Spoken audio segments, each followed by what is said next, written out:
شايفين السلوك دي هنعمل لها كذا ستايلينج، سواء سواريه او سواء كاجوال. هي من اكتر الحاجات اللي انا بستخدمها في الصيف او بلبسها في الصيف، بتليق على كل حاجه، ينفع سواريه وكمان ينفع خروج عادي. فيلا بينا هعمل الفيديوهات بتاعه السواريهات لوحدها والفيديوهات الخروج لوحدها. طيب ده تاني لوك معانا في ان احنا ازاي لو عندنا سوريبات نخليها ينفع نلبسها سواريهات. تاني حاجه لبستها عليها وهو الشميز دي تنفع سواريه وتنفع ان هي تبقى خروج عادي. انا ساعات بقضي بيها مناسبات لو الدنيا زنقت معايا قوي، وكده كده في الطبيعي انا بخرج بيها. الشميز فيها اكسسوارز جولد زي السلسله اللي انا لابساها. فهنختار الشوز او الشنطه يا اسود يا جولد، هنبعد عن السيلفر خالص غير اللوك اللي فات. وكمان الشنطه السوداء فيها الدراع بتاعها جولد زي باقي الالوان.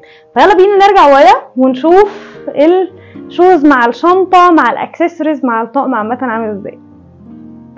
دي الشوز السوداء والشنطه السوداء.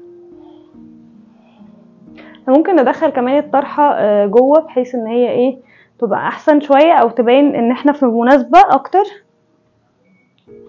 دي اول شنطه مع الشوز السوداء. يلا بينا نجرب الشنطه الثانيه. انا في شنطتين معايا، بس اي ثينك في شنطه اللي هي المنت دي انا هستبعدها شويه لان مش حاساها ان هي اساسا سواريهات، ولونها مش عاجبني مع البلوزه. بس هوريكم يمكن تعجبكم انتوا، مش عارفه. انا نفسي مش مقتنعه، فما بعرفش اتصور بالحاجه. ده مش مقتنعه بيها فمش هعرف اتصور بيها. بس اهو نجرب بقى. تالت حاجه معايا البورتفيه اللي على جولد، طبعا ده مع الاكسسوارز، بس مش حباه. مش عارفه ليه مش حباه، مع اني انا بحبه في العادي وبلبسه في كل المناسبات. مش عارفه ليه مش حباه دلوقتي. ممكن عشان الطقم مش سواريه قوي، فمش مش ماشي معاه، مش حاساه. بس برضو نشوف اللوك في الاخر.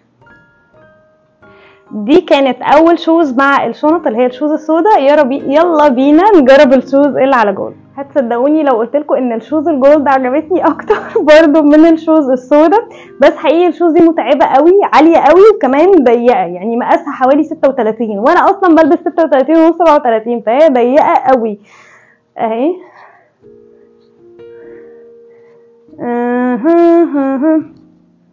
اني عجبكم اكتر بقى. بس حاسه السوداء يعني لما الدنيا شويه، حاسه ان الجولد هي الجولد حلوه، بس حاساها بعيده عن كل الالوان، رغم ان النكلس والاكسسوارز كلها على جولد، بس حاسه ان هي بعيده شويه عن الطقم نفسه.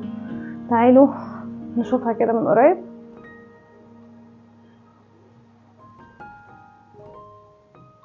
تعالوا نجرب بقيه الشنط او نجرب البورتفيه الاول عليها. اكيد مش هجرب الشنطه المنت، مش عجباني اصلا. اوبس. هجرب ده ممكن يبقى حلو معاها قوي. ده شكل البورتفيه، يعني اقتنعت بيه حقيقي المره دي. يعني اقتنعت بيه مع الشوز مع الاكسسوارز، اقتنعت بيه.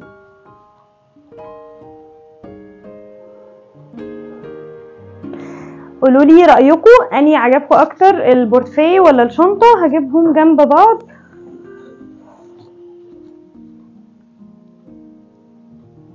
قولوا لي. انا واقفه قدام المرايه محتاره حقيقي. هستنى رايكم وقولوا لي اني عجبكم اكتر في الشنطتين، واني عجبكم اكتر في الشوزس الجولد ولا السوداء. قولوا لي رايكم، هستنى رايكم عشان ابقى البسهم في مناسبات جايه. هما ما ينفعوش افراح قوي. الطقم دوت بالذات ما ينفعش افراح قوي. ينفع مثلا مناسبه، عيد ميلاد، ممكن فرح، بس لو فرح مش حد طبعا كلوز قوي ليكي. هو ينفع حد مثلا بعيد، رايحه مناسبه، رايحه عيد ميلاد، رايحه ديت، رايحه اي حاجه بسيطه، مش اللي هي خروج قوي ومش اللي هي طبعا تبقى فرح. ينفع حاجه وسط بين الاثنين، مناسبه كده بسيطه حلوه. ده الطقم ده. اما الطقم التاني فعادي ينفع افراح كده، حاجه حلوه كده. طبعا رايحه ببليزر، فشكله كان حلو قوي مع التربت. فده الفاينل لوك. وقولوا لي برضه في الكومنتات اني عجبكم اكتر. وبس كده، ده كان فيديو النهارده. اشوفكم على خير في فيديو جديد ان شاء الله وستايل جديد، وسلام.